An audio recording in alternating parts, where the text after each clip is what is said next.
ಪ್ರಿಯ ವೀಕ್ಷಕರೇ ನಮಸ್ಕಾರ. ನಮ್ಮ ಹಳ್ಳಿ ಸುದ್ದಿ ಯೂಟ್ಯೂಬ್ ಚಾನಲ್ಗೆ ತಮ್ಮೆಲ್ಲರೂ ಕೂಡ ಆತ್ಮೀಯವಾದ ಸ್ವಾಗತ. ಜುಲೈ ತಿಂಗಳ ಪಿಂಚಣಿ ಜಮಾ ಆಗಲಿದೆ. ಹೌದು, ಜುಲೈ ತಿಂಗಳ ಪಿಂಚಣಿ ಈ ಜಿಲ್ಲೆಗಳಿಗೆ ಜಮಾ ಆಗಿದೆ. ಹೌದು, ಹಾಗಾದರೆ ಯಾವ ಜಿಲ್ಲೆಗೆ ಜಮಾ ಆಗಿದೆ, ಎಷ್ಟು ಜಮಾ ಆಗಿದೆ ಎಲ್ಲವನ್ನು ಕೂಡ ನಾನು ಈ ವಿಡಿಯೋದಲ್ಲಿ ತಿಳಿಸ್ಕೊಡ್ತಾ ಹೋಗ್ತೀನಿ. ದಯವಿಟ್ಟು ವಿಡಿಯೋನ ಸ್ಕಿಪ್ ಮಾಡಿದೆ, ಎಲ್ಲವೂ ಕೂಡ ಸ್ಕಿಪ್ ಮಾಡದೆ ಕೊನೆವರೆಗೂ ನೋಡಿ. ಈ ಬಾರಿ ಪಿಂಚಣಿಯನ್ನು ಹೆಚ್ಚಳ ಆಗಿದೆಯಾ, ಹೆಚ್ಚಳ ಆಗಿದ್ರೆ ಎಷ್ಟು ಹೆಚ್ಚಳ ಆಗಿದೆ ಎಲ್ಲವನ್ನು ಕೂಡ ನಾನು ಇಲ್ಲಿ ತಿಳಿಸ್ಕೊಡ್ತಾ ಹೋಗ್ತೀನಿ. ದಯವಿಟ್ಟು ವಿಡಿಯೋನ ನಮ್ಮ ಚಾನಲನ್ನು ಇನ್ನೂ ನೀವು ಸಬ್ಸ್ಕ್ರೈಬ್ ಆಗಿಲ್ಲ ಅಂತಂದರೆ ಈ ಕೂಡಲೇ ಸಬ್ಸ್ಕ್ರೈಬ್ ಆಗಿ, ಹಾಗೆ ಪಕ್ಕದಲ್ಲಿರೋ ಬೆಲ್ ಐಕನ್ ಕ್ಲಿಕ್ ಮಾಡಿ ಆಲ್ ಅಂತ ಸೆಲೆಕ್ಟ್ ಮಾಡ್ಕೊಳ್ಳಿ. ನಮಸ್ಕಾರ ಸ್ನೇಹಿತರೆ, ನಮ್ಮ ಚಾನಲ್ಗೆ ನಿಮ್ಮೆಲ್ಲರೂ ಕೂಡ ಆತ್ಮೀಯವಾದ ಸ್ವಾಗತ. ಇವತ್ತಿನ ವಿಡಿಯೋದಲ್ಲಿ ನಾವು ಮುಖ್ಯವಾದ ವಿಚಾರದ ಬಗ್ಗೆ ಮಾತನಾಡೋಕ್ಕೆ ಹೋಗ್ತಾ ಇದ್ದೇವೆ.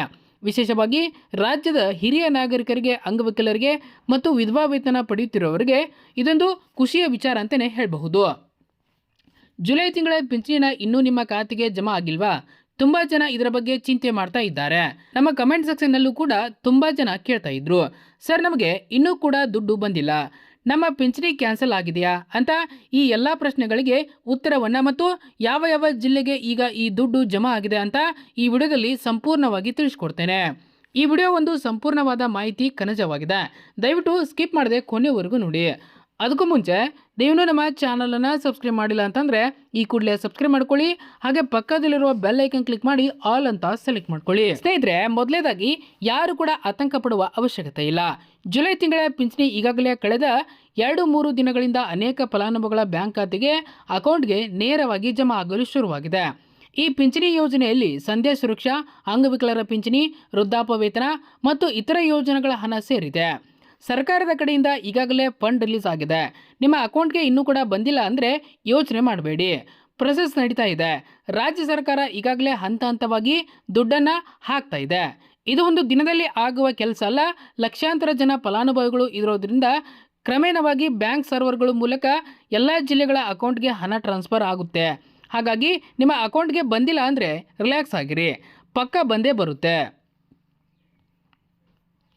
ಈಗ ಯಾವ ಯಾವ ಜಿಲ್ಲೆಗಳಿಗೆ ಹಣ ಜಮಾ ಆಗಿದೆ ಅಂತ ನೋಡೋದಾದರೆ ಬೆಂಗಳೂರು ನಗರ, ಬೆಂಗಳೂರು ಗ್ರಾಮಾಂತರ, ಮಂಡ್ಯ, ಹಾಸನ, ಚಿಕ್ಕಬಳ್ಳಾಪುರ, ಧಾರವಾಡ, ಹುಬ್ಬಳ್ಳಿ, ಗದಗ ಸೇರಿದಂತೆ ಕರ್ನಾಟಕದ ಸುಮಾರು ಅರ್ಧದಷ್ಟು ಜಿಲ್ಲೆಗಳಿಗೆ ಈಗಾಗಲೇ ಪಿಂಚಣಿಯನ್ನು ಕ್ರೆಡಿಟ್ ಆಗಿದೆ. ಇನ್ನು ಬಾಕಿ ಉಳಿದಿರುವ ಕೇವಲ 30-40% ಫಲಾನುಭವಿಗಳಿಗೆ ಮಾತ್ರ ಇವತ್ತು ಸಂಜೆ ಒಳಗಡೆ ಅಥವಾ ನಾಳೆಯ ಒಳಗಡೆ ಬಾಕಿ ಇರೋ ಎಲ್ಲ ಜಿಲ್ಲೆಗಳಿಗೆ ಕೂಡ ಕಂಪ್ಲೀಟ್ ಆಗಿ ಪಿಂಚಣಿಯನ್ನು ಜಮಾ ಆಗುತ್ತೆ ಅಂತ ಸರ್ಕಾರ ಮೂಲಗಳು ತಿಳಿಸಿವೆ. ಫೇಸ್ ವೈಸ್ ಡಿಸ್ಟ್ರಿಬ್ಯೂಷನ್ ಆಗಿರೋದ್ರಿಂದ ಸ್ವಲ್ಪ ಸಮಯ ತೆಗೆದುಕೊಳ್ಳುತ್ತೆ. ನಿಮ್ಮ ಜಿಲ್ಲೆ ಯಾವುದು ಮತ್ತು ನಿಮಗೆ ಈ ತಿಂಗಳ ಪಿಂಚಣಿನ ಬಂದಿದೆಯಾ ಇಲ್ವಾ ಅಂತ ಕೆಳಗಡೆ ಕಮೆಂಟ್ ಮಾಡಿ ತಿಳಿಸಿ. ಇದು ಬೇರೆಯವರಿಗೂ ಕೂಡ ಒಂದು ಮಾಹಿತಿ ಸಿಕ್ಕಂತಾಗುತ್ತೆ. ಇನ್ನು ಕೆಲವರಿಗೆ ಪಿಂಚಣಿ ಯಾಕೆ ನಿಂತಿದೆ, ಬನ್ನಿ ನೋಡ್ತಾ ಹೋಗೋಣ. ಈಗ ತುಂಬ ಮುಖ್ಯವಾದ ವಿಷಯಕ್ಕೆ ಬರೋಣ. ಕೆಲವರು ಕಳೆದ 3-4 ತಿಂಗಳುಗಳಿಂದ ಪಿಂಚಣಿ ಬಂದಿಲ್ಲ ಅಂತ ಹೇಳ್ತಾರೆ. ಅದಕ್ಕೆ ಮುಖ್ಯ ಕಾರಣ ಏನು? ಸರ್ಕಾರ ಕೆಲವು ನಿಯಮಗಳನ್ನ ತುಂಬ ಕಟ್ಟುನಿಟ್ಟು ಮಾಡಿದೆ. ಮೊದಲನೇದು ಆದಾಯ ಪ್ರಮಾಣ ಪತ್ರ. ಹೌದು, ನೀವು ಇನ್ಕಮ್ ಸರ್ಟಿಫಿಕೇಟ್ ಕೊಟ್ಟು 5 ವರ್ಷ ಮುಗಿದಿದ್ರೆ ಅಥವಾ ಅದು ಎಕ್ಸ್ಪೈರ್ ಆಗಿದ್ರೆ ನಿಮ್ಮ ಪಿಂಚಣಿಯನ್ನು ಯಾರು ಹೋಲ್ಡ್ ಮಾಡ್ತಾರೆ. ಎರಡನೇದು ವಿಳಾಸ ಬದಲಾವಣೆ. ಹೌದು, ಆಧಾರ್ ಕಾರ್ಡ್ ಅಥವಾ ರೇಷನ್ ಕಾರ್ಡ್ನಲ್ಲಿ ಅಡ್ರೆಸ್ ಚೇಂಜ್ ಮಾಡಿ ಕಂದಾಯ ಇಲಾಖೆಗೆ ಅಪ್ಡೇಟ್ ಮಾಡಿಲ್ಲ ಅಂತಂದರೆ ಕೂಡ ತೊಂದರೆ ಆಗುತ್ತೆ. ಮೂರನೇದು ವಯಸ್ಸಿನ ತೊಂದರೆ. ಆಧಾರ್ ಕಾರ್ಡ್ನಲ್ಲಿ ಇರೋ ವಯಸ್ಸಿಗೂ ಮತ್ತು ಸರ್ಕಾರದ ಕುಟುಂಬ ತಂತ್ರಾಂಶದಲ್ಲಿ ಇರೋ ವಯಸ್ಸಿಗೂ ಮ್ಯಾಚ್ ಆಗಿಲ್ಲ ಅಂದರೆ ಸರ್ಕಾರ ಪಿಂಚಣಿಯನ್ನು ತಡೆ ಹಿಡಿಯುತ್ತೆ. ಫೇಕ್ ಡಾಕ್ಯುಮೆಂಟ್ ಕೊಟ್ಟು ದುಡ್ಡು ಪಡೆಯೋರಿಗೆ ತಡೆ ಹಾಕಲು ಈ ರೀತಿ ಮಾಡಿದ್ದಾರೆ. ಈ ಕಾರಣಗಳಿಂದ ನಿಜವಾದ ಫಲಾನುಭವಿಗಳಿಗೂ ಕೂಡ ಸ್ವಲ್ಪ ತಡವಾಗಿದೆ. ತಡೆ ಹಿಡಿಯಲಾದ ಹಣ ಪಡೆಯುವುದು ಹೇಗೆ, ಇಲ್ಲಿ ನೋಡ್ತಾ ಹೋಗೋಣ. ದಯವಿಟ್ಟು ವಿಡಿಯೋನ ಎಲ್ಲೂ ಕೂಡ ಮಧ್ಯದಲ್ಲಿ ಸ್ಕಿಪ್ ಮಾಡದೆ ಕೊನೆವರೆಗೂ ನೋಡಿ.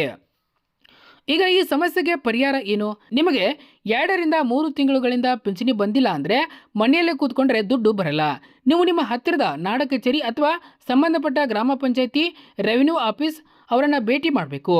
ಅವರಿಗೆ ನಿಮ್ಮ ಆಧಾರ್ ಕಾರ್ಡ್, ಬ್ಯಾಂಕ್ ಪಾಸ್ಬುಕ್ ಮತ್ತು ರೇಷನ್ ಕಾರ್ಡ್ ತೋರಿಸಿ ನನ್ನ ಪಿಂಚಣಿ ಯಾಕೆ ಸ್ಟಾಪ್ ಆಗಿದೆ ಅಂತ ಕೇಳಬೇಕು. ಅವರು ಸಿಸ್ಟಮ್ನಲ್ಲಿ ಚೆಕ್ ಮಾಡಿ ನಿಖರವಾದ ಕಾರಣ ಹೇಳ್ತಾರೆ. ಒಂದು ವೇಳೆ ಇನ್ಕಮ್ ಸರ್ಟಿಫಿಕೇಟ್ ಎಕ್ಸ್ಪೈರ್ ಆಗಿದ್ದರೆ ಹೊಸ ಸರ್ಟಿಫಿಕೇಟ್ ಅಪ್ಲೈ ಮಾಡಿ ಕೊಡಿ.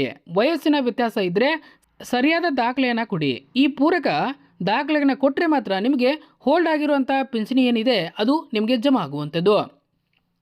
ಉದಾಹರಣೆಗೆ, ಈಗ ದಾಖಲೆ ಸರಿಯಾಗಿ ಕೊಟ್ಟವರಿಗೆ ಜೂನ್ ಮತ್ತು ಜುಲೈ ತಿಂಗಳ 2 ತಿಂಗಳ ಪಿಂಚಣಿ ಒಟ್ಟಿಗೆ ಜಮಾ ಆಗಲಿದೆ. ಅಂದರೆ ಒಟ್ಟಿಗೆ 2400 ಒಟ್ಟಿಗೆ ಜಮಾ ಆಗುತ್ತೆ. ಮೆಸೇಜ್ ಬರದೇ ಇರುವ ಸಮಸ್ಯೆಗೆ ಏನು ಕಾರಣ? ಹೌದು.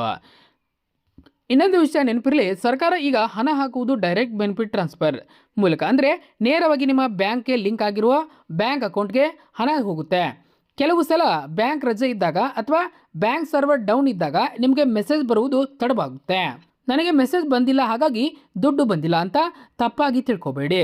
ತುಂಬ ಸಲ ದುಡ್ಡು ಅಕೌಂಟ್ಗೆ ಬಂದಿರುತ್ತೆ, ಆದರೆ ಮೆಸೇಜ್ ಮಾತ್ರ ಬಂದಿರಲ್ಲ.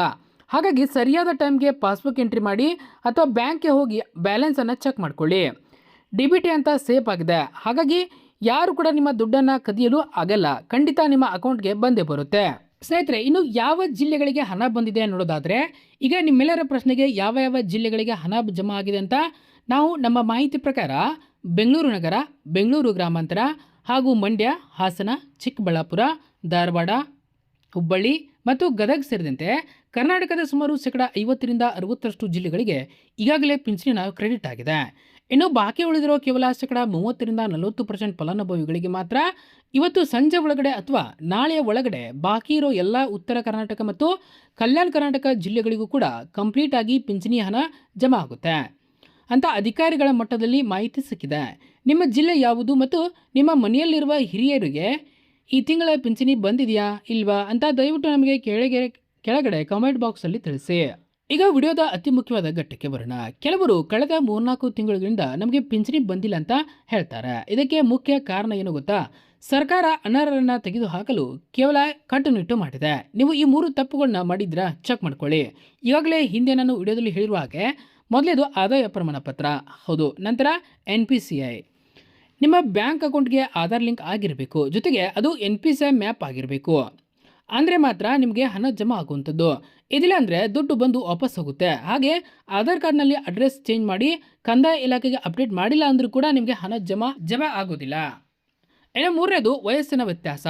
ಆಧಾರ್ ಕಾರ್ಡ್ನಲ್ಲಿ ಇರೋ ವಯಸ್ಸಿಗೂ ಮತ್ತು ಸರ್ಕಾರದ ಕುಟುಂಬ ಸಾಫ್ಟ್ವೇರ್ನಲ್ಲಿ ಇರುವ ವಯಸ್ಸಿಗೂ ಮ್ಯಾಚ್ ಆಗಿಲ್ಲ ಅಂತಂದರೆ ಸಾಕು, ತಂತ್ರಾಂಶವೇ ಆಟೋಮೆಟಿಕ್ ಆಗಿ ಪಿಂಚಣಿಯನ್ನು ತಡೆ ಹಿಡಿಯುತ್ತೆ. ಈಗ ನಿಮ್ಮ ಸಮಸ್ಯೆಗೆ ಪರಿಹಾರ ಏನು ಅಂತಂದರೆ, ನಿಮ್ಮ ಹಣ ನಿಂತಿದ್ರೆ ಮನೆಯಲ್ಲೇ ಕೂತ್ಕೊಂಡ್ರೆ ಯಾರು ಕೂಡ ತಂದುಕೊಡಲ್ಲ. ನೀವು ಖುದ್ದಾಗಿ ನಿಮ್ಮ ಹತ್ತಿರದ ಗ್ರಾಮೋನ್ ಕೇಂದ್ರ ಅಥವಾ ನಾಡ ಕಚೇರಿಗೆ ಹೋಗಬೇಕು. ಅಲ್ಲಿ ರೆವಿನ್ಯೂ ಇನ್ಸ್ಪೆಕ್ಟರನ್ನು ಭೇಟಿ ಮಾಡಿ ಅಲ್ಲಿ ಹೋಗುವಾಗ ಏನೇನು ತೆಗೆದುಕೊಂಡು ಹೋಗಬೇಕು? ನಿಮ್ಮ original Aadhaar card, bank passbook ಮತ್ತು ರೇಷನ್ ಕಾರ್ಡ್, ಇವುಗಳ ಒಂದೊಂದು ಜೆರಾಕ್ಸ್ ಕಾಪಿ ಕೂಡ ಇಟ್ಕೊಳ್ಳಿ. ಅಲ್ಲಿ ಹೋಗಿ ನನ್ನ ಪಿಂಚಣಿ ಯಾಕೆ ಸ್ಟಾಪ್ ಆಗಿದೆ ಚೆಕ್ ಮಾಡಿ ಅಂತ ಹೇಳಿ. ಅವರು ಸಿಸ್ಟಮ್ನ ನೋಡಿ ನಿಖರವಾದ ಕಾರಣ ಹೇಳ್ತಾರೆ. ಇನ್ಕಮ್ ಸರ್ಟಿಫಿಕೇಟ್ ಎಕ್ಸ್ಪೈರ್ ಆಗಿದ್ದರೆ ಅಲ್ಲೇ ಹೊಸದಕ್ಕೆ ಅಪ್ಲೈ ಮಾಡಿ ಕೊಡಿ. ಆಧಾರ್ ಲಿಂಕ್ ಆಗಿಲ್ಲ ಅಂದರೂ ಕೂಡ ಬ್ಯಾಂಕ್ಗೆ ಹೋಗಿ ಫಾರ್ಮ್ ತುಂಬಿ ಕೊಡಿ. ಈ ಪೂರಕ ದಾಖಲಾತಿಗಳನ್ನು ಕೊಟ್ಟರೆ ನಿಮ್ಮ ಪೆಂಡಿಂಗ್ ಇರೋ ಜೂನ್ ಮತ್ತು ಜುಲೈ ತಿಂಗಳ 2 ಪಿಂಚಣಿ ಒಂದೇ ಸಲ ಸೇರಿಕೊಂಡು ಒಮ್ಮೆಲೆ ನಿಮ್ಮ ಖಾತೆಗೆ ಜಮಾ ಆಗುತ್ತೆ. ಬಹಳಷ್ಟು ಜನ ಕೇಳೋದು ಇನ್ನೊಂದು ಸಾಮಾನ್ಯ ಪ್ರಶ್ನೆ ಏನಪ್ಪ ಅಂತಂದರೆ, ಸರ್ ಪೋಸ್ಟ್ ಆಫೀಸ್ ಅಕೌಂಟ್ ಇದ್ದರೆ ದುಡ್ಡು ಲೇಟ್ ಆಗುತ್ತಾ? ಹೌದು ಸ್ನೇಹಿತರೆ, ಕೆಲವೊಮ್ಮೆ ಪೋಸ್ಟ್ ಆಫೀಸ್ನ ಖಾತೆಗಳಿಗೆ ಹಣ ಜಮಾ ಆಗುವುದು 1 ಅಥವಾ 2 ದಿನ ತಡವಾಗಬಹುದು, ಆದರೆ ದುಡ್ಡು ಸೇಫ್ ಆಗಿರುತ್ತೆ. ಇನ್ನೊಂದು ವಿಷಯ ಏನಪ್ಪ ಅಂತಂದರೆ, ಸರ್ಕಾರ ಈಗ ಹಣ ಹಾಕುವುದು DBT ಮೂಲಕ. ಕೆಲವೊಮ್ಮೆ ನಿಮ್ಮ ಮೊಬೈಲ್ಗೆ ಮೆಸೇಜ್ ಬರದೇ ಇರಬಹುದು. ನನಗೆ ಮೆಸೇಜ್ ಬಂದಿಲ್ಲ ಹಾಗಾಗಿ ದುಡ್ಡು ಬಂದಿಲ್ಲ ಅಂತ ತಪ್ಪಾಗಿ ತಿಳ್ಕೊಬೇಡಿ. ಒಂದ್ಸಾರಿ ನಿಮ್ಮ ಹತ್ತಿರ ಬ್ಯಾಂಕ್ಗೆ ಹೋಗಿ ನಿಮ್ಮ ಪಾಸ್ಬುಕ್ಕನ್ನು ಚೆಕ್ ಮಾಡ್ಕೊಳ್ಳಿ. ಸ್ನೇಹಿತರೆ, ಇದು ಇವತ್ತಿನ ಕಂಪ್ಲೀಟ್ ಪಿಂಚಣಿ ಅಪ್ಡೇಟ್ ಆಗಿದೆ. ಕೊನೆಯದಾಗಿ ಒಂದು ಎಚ್ಚರಿಕೆ, ಪಿಂಚಣಿಯನ್ನು ಮಾಡಿಸಿ ಕೊಡ್ತೀವಿ ಅಂತ ಬರುವ ಯಾವುದೇ ಮಧ್ಯವರ್ತಿಗಳಿಗೆ ಹಣ ಕೊಟ್ಟು ಮೋಸ ಹೋಗಬೇಡಿ. ಎಲ್ಲವೂ ಕೂಡ ಆನ್ಲೈನ್ ಆಗಿದೆ. ನೀವೇ ನೇರವಾಗಿ ಕಚೇರಿಗೆ ಹೋಗಿ ಸರಿಪಡಿಸಿಕೊಳ್ಳಿ. ನಮ್ಮ ಚಾನಲಲ್ಲಿ ಎಂದೂ ಕೂಡ ಇಂಥ ನಿಜವಾದ ಮತ್ತು ನಿಖರವಾದ ಮಾಹಿತಿ ನಿಮಗೆ ಸಿಗುತ್ತೆ. ನಿಮ್ಮ ಮನೆ ಅಕ್ಕಪಕ್ಕ ಇರೋ ಹಿರಿಯ ನಾಗರಿಕರಿಗೆ ಬದಲು ಬರದೇ ಇರೋರಿಗೆ ಈ ಮಾಹಿತಿ ತಿಳಿಸಿ, ಅವರಿಗೆ ಸಹಾಯ ಮಾಡಿ. ಈ ವಿಡಿಯೋ ನಿಮಗೆ ಉಪಯುಕ್ತ ಆಗಿದ್ದರೆ ದಯವಿಟ್ಟು ವಿಡಿಯೋಗೊಂದು ಲೈಕ್ ಕೊಡಿ. ಹಾಗೆ ನಿಮ್ಮ ವಾಟ್ಸಪ್ ಗ್ರೂಪ್ಗಳಿಗೆ ಈ ವಿಡಿಯೋನ ಶೇರ್ ಮಾಡಿ. ಯಾರಿಗಾದರೂ ಹೆಲ್ಪ್ ಆಗಲಿ. ಇಂಥ ಉಪಯುಕ್ತ ಮಾಹಿತಿಗಾಗಿ ನಮ್ಮ ಚಾನಲ್ಗೆ ಈಗಾಗಲೇ ಸಬ್ಸ್ಕ್ರೈಬ್ ಆಗಿ. ಮುಂದೆ ನೋಡೋದಲ್ಲಿ ಇನ್ನೊಂದು ಮುಖ್ಯವಾದ ಮಾಹಿತಿಯೊಂದಿಗೆ ಸಿಗ್ತೀನಿ. ಅಲ್ಲಿವರೆಗೂ ನಮಸ್ಕಾರ.